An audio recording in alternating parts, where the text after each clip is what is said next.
ચાલો મિત્રો, ત્રીજું ચેપ્ટર દ્વિચલ સુરેખ સમીકરણ યુગ્મ. 9મા ધોરણમાં તમે દ્વિચલ સુરેખ સમીકરણ ભણ્યા હતા. અહીંયા દ્વિચલ સુરેખ સમીકરણ યુગ્મ છે. તો પહેલાં તો આપણે દ્વિચલ સુરેખ સમીકરણ કોને કહેવાય આપણને ખબર હોવી જોઈએ. તો દ્વિચલ સુરેખ સમીકરણ, દ્વિચલ સુરેખ સમીકરણ એના નામ ઉપરથી એની વ્યાખ્યા છે. દ્વિચલ એટલે કે જેમાં બે ચલ હોય અને સુરેખ, સુરેખ એટલે એનો ઘાત એક એક હોય, બે ચલ હોય અને એનો ઘાત એક એક હોય તો તેવા સમીકરણને દ્વિચલ સુરેખ સમીકરણ કહેવાય. તો જે સમીકરણમાં જુદા જુદા બે ચલ હોય તથા તેમનો ઘાતાંક એક એક હોય તો તેવા સમીકરણને દ્વિચલ સુરેખ સમીકરણ કહે છે. જે સમીકરણમાં જુદા જુદા બે ચલ હોય અને બંને ચલનો ઘાત એક એક હોય, ઘાત કયો કે ઘાતાંક કયો, તો તેવા સમીકરણને દ્વિચલ સુરેખ સમીકરણ કહે છે. હવે એનું આપણે વ્યાપક સ્વરૂપ જોઈએ. તો દ્વિચલ સુરેખ સમીકરણનું વ્યાપક સ્વરૂપ આ 9મા ધોરણનું છે. ax + by + c બરાબર 0. પહેલાં એક્સ વાળું પદ, પછી વાય વાળું પદ, પછી અચળ પદ. એક્સ અને વાય એ ચલ છે. એ બી સી એ સહગુણકો છે. એક્સનો સહગુણક એ, વાયનો સહગુણક બી અને અચળ પદનો સહગુણક સી. આમાં આવશ્યક શરત પણ હોય છે કે એ અને બી, તો એ અને બી એક સાથે શૂન્ય નથી, આમ પણ લખો, અથવા a does not 0, b does not 0, અથવા a² + b² ડઝ નોટ 0, એટલે કે બંનેના વર્ગોનો સરવાળો 0 હોય નહીં. તો આ થઈ ગયું દ્વિચલ સુરેખ સમીકરણનું વ્યાપક સ્વરૂપ. એની આવશ્યક શરતો પણ આપણે યાદ રાખવાની છે. એ અને બી એક સાથે શૂન્ય નથી, આમ પણ લખો, અથવા a does not 0, b does not 0 લખો, અથવા a² + b² ડઝ નોટ 0. આ 9મા ધોરણમાં તમે દ્વિચલ સુરેખ સમીકરણનું વ્યાપક સ્વરૂપ ભણ્યા હતા. હવે દ્વિચલ સુરેખ સમીકરણનો ઉકેલ. દ્વિચલ સુરેખ સમીકરણનો ઉકેલ. એક્સ અને વાય અહીંયા જુદા જુદા બે ચલ છે. તો એ ચલની એવી કિંમતો આપણે લઈએ અને ડાબી બાજુ, આ ડાબી બાજુનું પદ કહેવાય ax + by + c, અને આ જમણી બાજુનું પદ કહેવાય. એટલે ડાબી બાજુના પદની અંદર એક્સ અને વાયની કિંમત મૂકતા જો આપણને જમણી બાજુનું પદ મળે તો એક્સ અને વાયની એ કિંમતોને દ્વિચલ સુરેખ સમીકરણનો ઉકેલ કહે છે. તો એક્સ અને વાયની જે કિંમતો દ્વારા દ્વિચલ સુરેખ સમીકરણનું સમાધાન થાય તો તેવી એક્સ અને વાયની કિંમતોને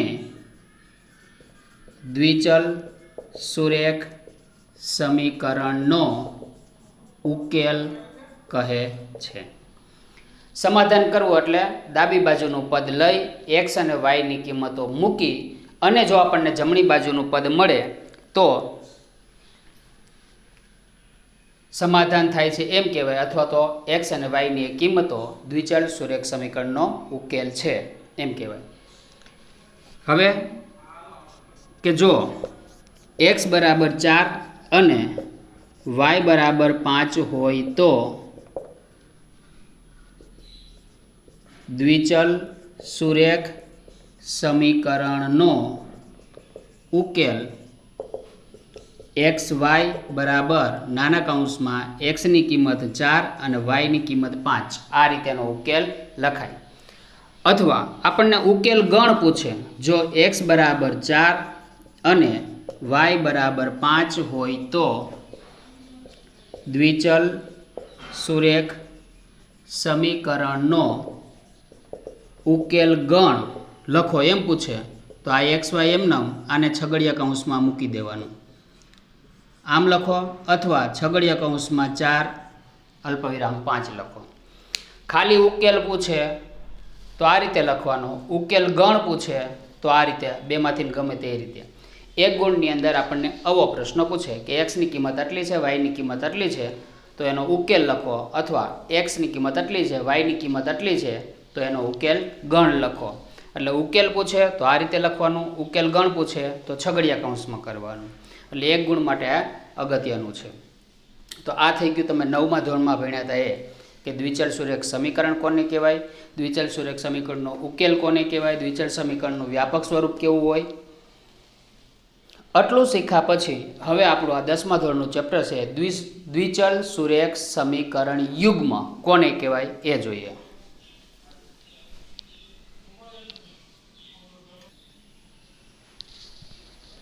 દ્વિચલ સુરેખ સમીકરણ યુગ્મ આપણા ચેપ્ટરનું નામ છે. યુગ્મ એટલે જોડ.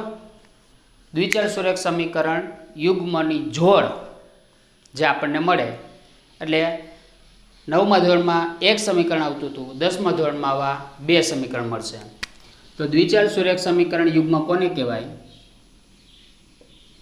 તો કે દ્વિચલ સુરેખ સમીકરણોની જોડને દ્વિચલ સુરેખ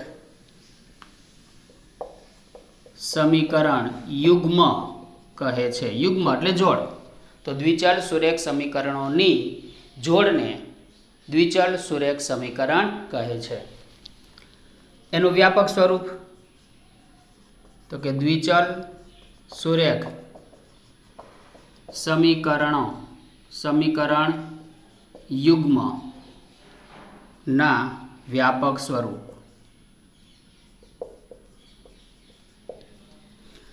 પહેલામાં આપણે ax plus by plus c બરાબર 0 લીધું હતું.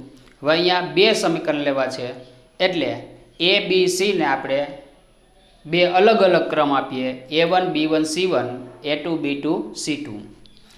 તો એનું વ્યાપક સ્વરૂપ લખાય a1x plus b1y plus c1 બરાબર 0. આ એનું વ્યાપક સ્વરૂપ. એની આવશ્યક શરત છે a1 ડઝ નોટ 0 અને b1 ડઝ નોટ 0. બીજું સમીકરણ a2x plus b2y plus c2 બરાબર 0.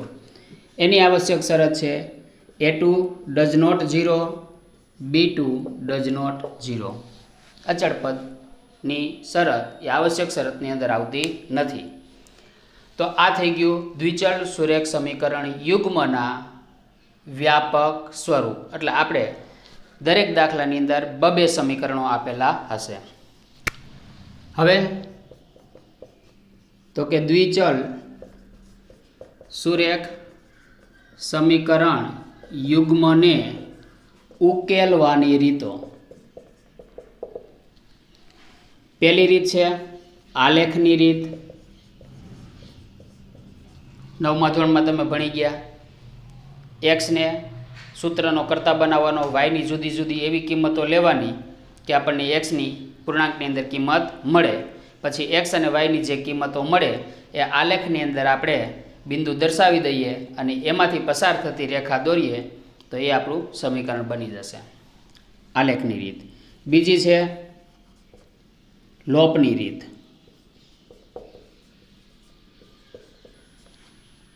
ત્રીજી આદેશની રીત. ચોથી ચોકડી ગુણાકાર. એનું બીજું નામ છે ક્રેમરની રીત. પાંચમી રીત વિશિષ્ટ ઉકેલની રીત. વિશિષ્ટ ઉકેલની રીત આપણે શીખવાની અહીંયા 4 રીત જ છે. પહેલી આપણે જે 4 લખીએ, આલેખની રીત, લોપની રીત, આદેશની રીત અને ચોકડી ગુણાકારની રીત. હવે આલેખની રીતમાં કેમ હોય તો કે 9મા ધોરણમાં તમે આલેખ શીખી ગયા કે સમીકરણ આપ્યું હોય તો એના ઉપરથી આપણે આલેખ, એક સમીકરણ આપ્યું હોય તો આપણને એક રેખા મળે. 2 સમીકરણ આપ્યા હોય, અહીંયા આપણે 2 સમીકરણો શીખવાનું છે એટલે આપણને પહેલી રેખા એટલે પહેલા સમીકરણ ઉપરથી મળશે, બીજી રેખા બીજા સમીકરણ ઉપરથી મળશે. એટલે અહીંયા આપણે આલેખની અંદર 2 રેખા જોવા મળશે. એ આપણી આલેખની રીત. પછી આવે લોપની રીત. તો લોપની રીતની અંદર શું કરવાનું? એક્સ અને વાયના સહગુણકોની સરખામણી કરવાની.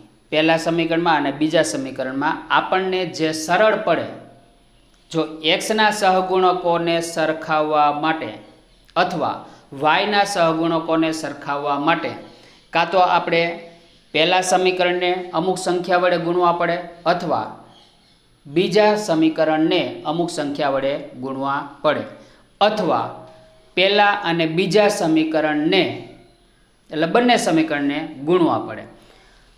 એક્સના સહગુણક સરખા કરવાના અથવા વાયના સહગુણક સરખા કરવાના. તો એક્સના સહગુણક સરખા કરવા માટે કાં તો પહેલા સમીકરણને ગુણવું પડે અથવા બીજા સમીકરણને ગુણવું પડે. હવે એમાં એક્સના સહગુણકો કયા છે એ એના આધારે ખબર પડે.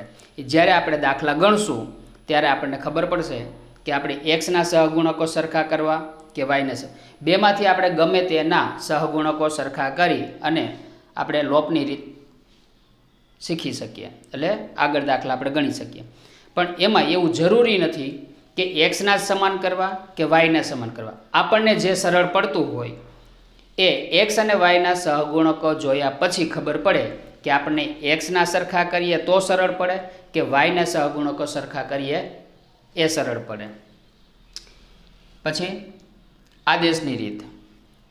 આદેશની રીતમાં પહેલા સમીકરણમાંથી કાં તો એક્સને અથવા વાયને સૂત્રનો કરતા બનાવવાનો, એટલે કે એક્સ અથવા વાયની કિંમત શોધી એને આપણે બીજા સમીકરણની અંદર મૂકી એટલે આપણને બીજા ચલની કિંમત મળે. એ ચલની કિંમતને આપણે ફરી પાછી પહેલા સમીકરણમાં મૂકી દઈએ એટલે આપણને બીજા ચલની કિંમત મળે. એટલે એક્સ અને વાયને આ રીતે કિંમતો મળે. પણ આદેશ આપવો એટલે એક્સ અથવા વાયને આપણે સૂત્રનો કરતા બનાવવાનો અને બીજા સમીકરણની અંદર મૂકવાનો. ચોકડી ગુણાકાર એટલે ક્રેમરની રીત, એનું બીજું નામ છે ક્રેમર. ઘણી વખત આપણને એમ પણ પૂછે કે ચોકડી ગુણાકારની રીતે ગણો અથવા ક્રેમરની રીતે ગણો. એ ક્રેમરની રીતે કેમ ગણવો એ હમણાં આપણે જોઈએ. પણ એની પહેલાં કોઈ પણ આપણને ત્રીજા ચેપ્ટરનો દાખલો આપ્યો હોય અને સ્પષ્ટ એવું લખેલું હોય કે લોપની રીતે ઉકેલ શોધો, તો ફરજિયાત આપણે લોપની રીતનો જ ઉપયોગ કરવો પડે.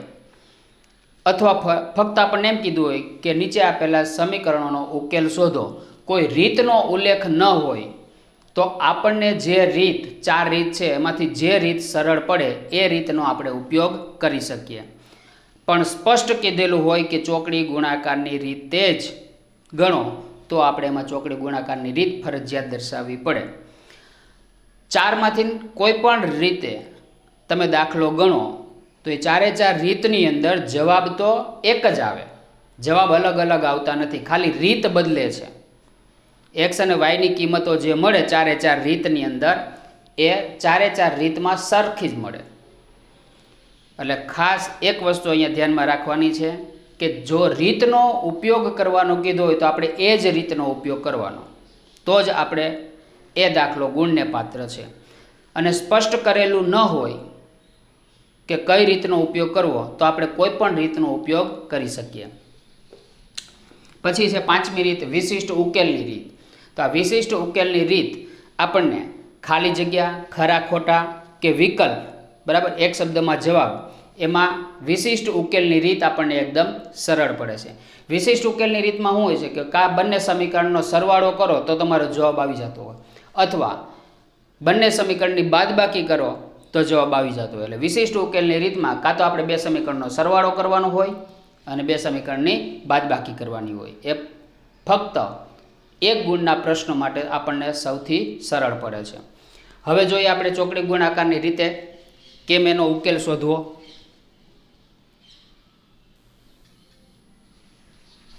ચોકડી ગુણાકાર તો એની અંદર આપણે બે સમીકરણ લઈ લઈએ. આપણા જે વ્યાપક સ્વરૂપ છે a1x plus b1y plus c1 બરાબર 0.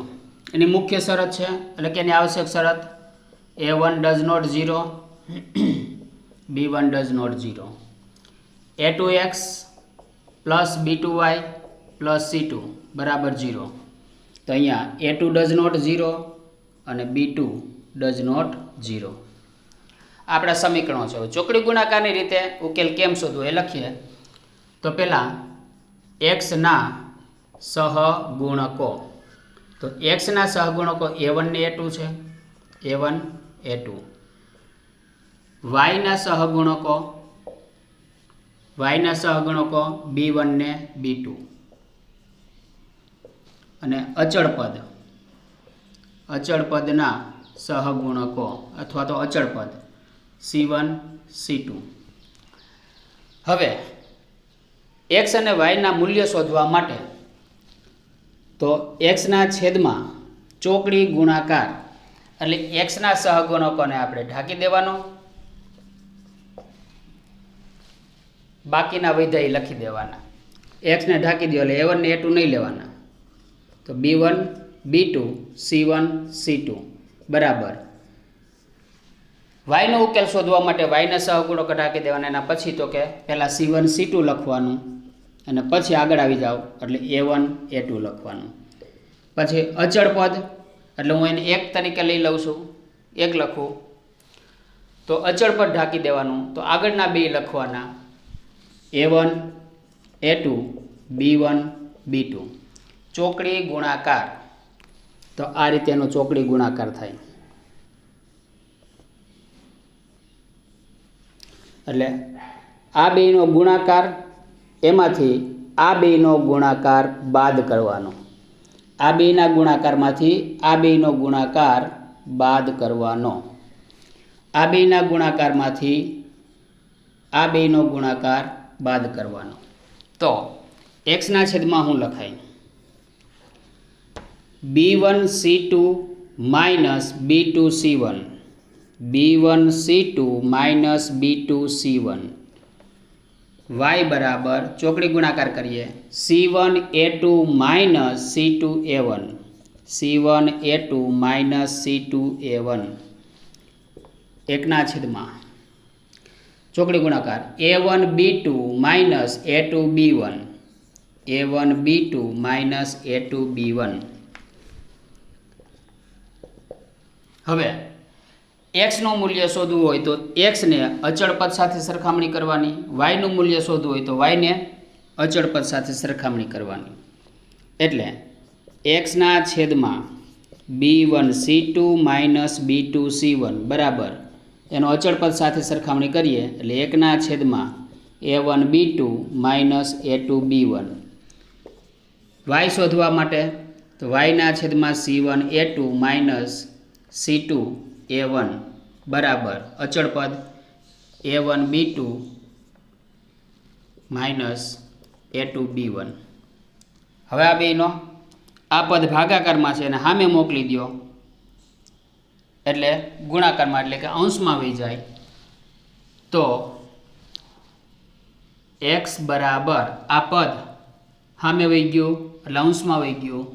તો b1 c2 minus b2 c1 છેદમાં a1 b2 minus a2 b1. એવી જ રીતે વાયનું જોવો તો આ જે પદ ભાગાકારમાં છે સામે મોકલી દો એટલે ગુણાકારમાં એટલે કે અંશમાં આવી જાય. તો c1 a2 minus c2 a1 છેદમાં a1 b2 minus a2 b1. બેના છેદ સરખા છે. ચોકડી ગુણાકારમાં આ x અને yના જે મૂલ્ય મળ્યા એ ચોકડી ગુણાકારની રીતે ઉકેલ શોધવા માટે અગત્યના છે. અને આના ઉપરથી જે શરતો આવે છે તો શરતો માટે પણ આ બંને સૂત્ર ખાસ અગત્યના છે. આમાં એક ખાસિયત યાદ રાખવા માટે, એક્સનો સહગુણક તો કે A1 આવે, વાયનો સહગુણક B આવે અને અચળ પદ એટલે C આવે. એક્સનું મૂલ્ય શોધવું હોય તો એક્સનો સહગુણક એટલે એનો ઉપયોગ અંશમાં નહીં આવે. તો એ સિવાય BC તો BC BC. વાયનું મૂલ્ય શોધવું હોય તો વાયનો સહગુણક B તો B અંશમાં નહીં આવે. તો B પછી તો કે C અને આગળ આવો એટલે A, એટલે CA અને 1 2 -2 1 છેદમાં અચળ પદ તરીકે C1 C2 આવે તો છેદમાં ક્યાંય C1 C2 આવશે નહીં. A1 B2 A2 B1. ટૂંકમાં AB AB આવશે. AB minus AB AB minus AB. તો એક્સનું મૂલ્ય અહીંયા BC BC AB AB બેના છેદ તો સરખા જ છે, પણ એક 1 2 -2 1 1 2 -2 1 1 2 -2 1 1 2 -2 1 1 2 -2 1 આ યાદ રાખવાનું. એટલે એક્સનું સૂત્ર બને B1 C2 - B2 C1 છેદમાં A1 B2 - A2 B1. વાયનું સૂત્ર C1 A2 - C2 A1 છેદમાં A1 B2 - A2 B1. એટલે આપણે આ ચોકડી ગુણાકારની રીતના દાખલા શીખવા માટે અગત્યના છે. તો એક્સનું સૂત્ર અને વાયનું સૂત્ર કડકડાટ મોઢે કરી નાખવાનું. ન આવડે તો 5 કે 10 વખત લખીને અને કડકડાટ મોઢે કરવું. હવે આના ઉપરથી જે શરતો આવે છે એ શરતો પણ દાખલા માટે સૌથી વધારે અગત્યની છે. તો હવે આપણે શરતો જોઈએ. સૂત્ર ખાસ યાદ રાખવા.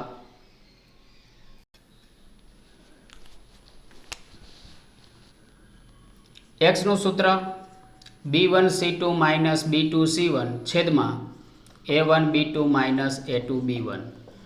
વાયનું સૂત્ર C1 A2 - C2 A1 છેદમાં A1 B2 - A2 B1. આ આપણા ચોકડી ગુણાકારની રીતમાં એક્સ અને વાયના મૂલ્ય શોધવાના સૂત્ર છે, કડકડાટ મોઢે કરવા. હવે આના ઉપરથી 3 શરતો છે સૌથી વધારે અગત્યની છે. કે પહેલાં તો બેનો છેદ 0, બે છેદ સરખા જ છે એટલે હું ખાલી છેદ બોલું એટલે બંને સમીકરણ આવી જાય. તો પહેલી શરત, જે શરતો એના ઉપરથી છે આપણે યાદ રાખવા માટેની, એમાં પહેલી તો કે A1 B2 - A2 B1 does not 0. છેદ 0 ન હોય તો આપણને અનન્ય ઉકેલ મળે, એટલે કે એક્સ અને વાયનું મૂલ્ય મળે. છેદ 0 ન હોય તો, જો છેદ 0 થઈ જાય, કોઈપણના છેદમાં 0 આવે, બરાબર છે, તો એ અવ્યાખ્યાયિત પદ કહેવાય. એની કોઈ વ્યાખ્યા આપી શકાય નહીં. એટલે પહેલી શરત કે છેદ 0 ન હોવો જોઈએ. તો આને આપણે આ રીતે પણ લખી શકીએ.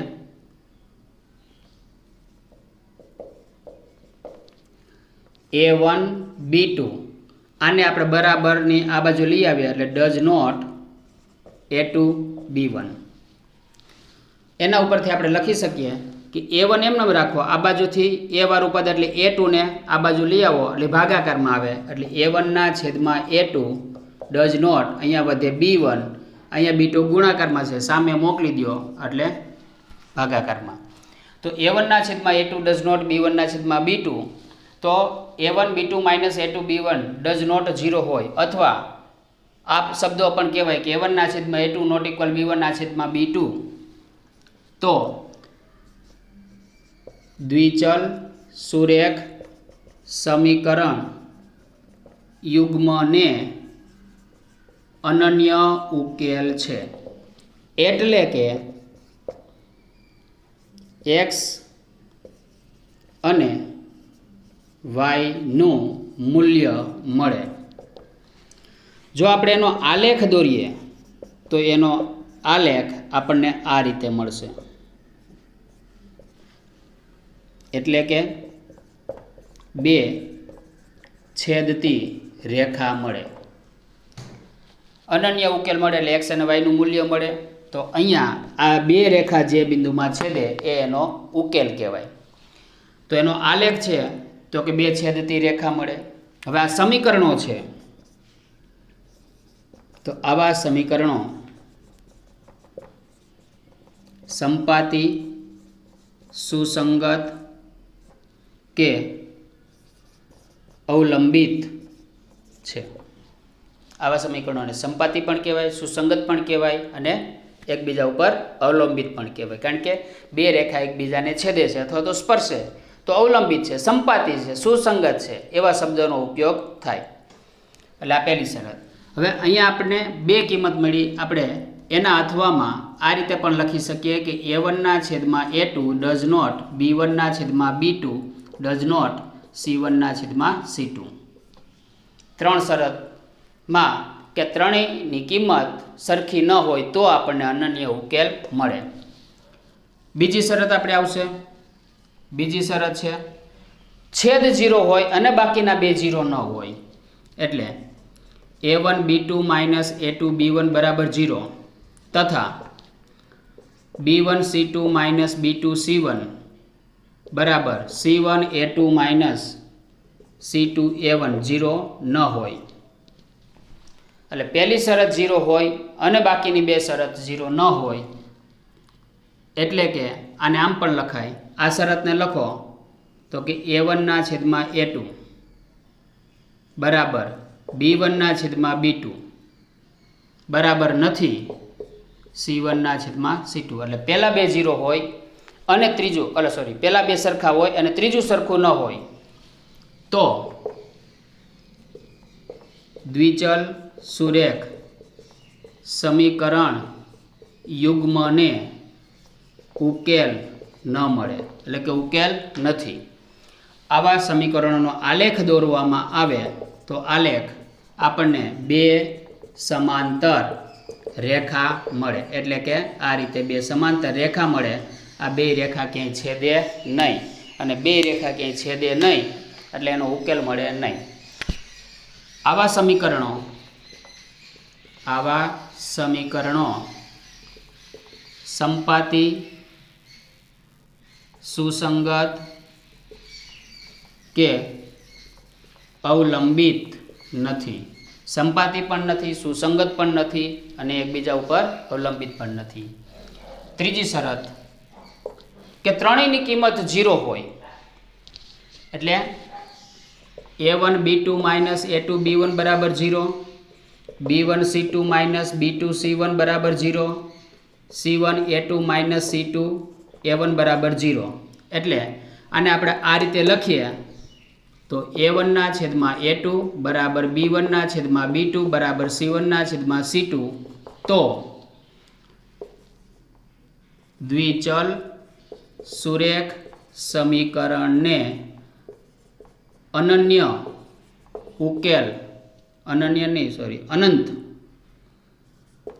અનંત ઉકેલ મળે. આમાં ઉકેલ ન મળે, આમાં અનંત ઉકેલ મળે. એટલે આમાં ઉકેલ ન મળે એટલે શું થાય તો કે ખાલી ગણ થાય. ઉકેલ ન મળે એટલે એનો ઉકેલ ખાલી ગણ થાય. આમાં અનંત ઉકેલો મળે. તો શરત આપણે લખી દીધી કે ત્રણેય સમાન હોય. a1/a2 b1/b2 અને c1/c2. એનો આલેખ દોરવામાં આવે. એનો આલેખ એક રેખા મળે એટલે બંને સમીકરણ એક જ થઈ જાય.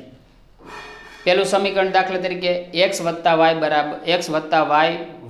2 = 0 હોય તો બીજું સમીકરણ કાં તો એને 2 વડે ગુણો અથવા 3 વડે ગુણો એટલે 2x + 2y + 4 = 0.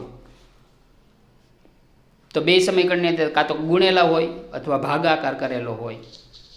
એટલે એનો આલેખ દોરવામાં આવે તો આપણને એક રેખા મળે. અનંત ઉકેલો છે. તો આવા સમીકરણો સંપાતી, સુસંગત કે એકબીજા ઉપર અવલંબિત છે. આ ત્રણ શરત આપણી સૌથી વધારે અગત્યની છે. આ હોય તો ઉકેલ શું મળે, આ હોય તો ઉકેલ શું મળે અને આ હોય તો ઉકેલ શું મળે એ ખાસ વધારે અગત્યનું છે. જોઈ લો.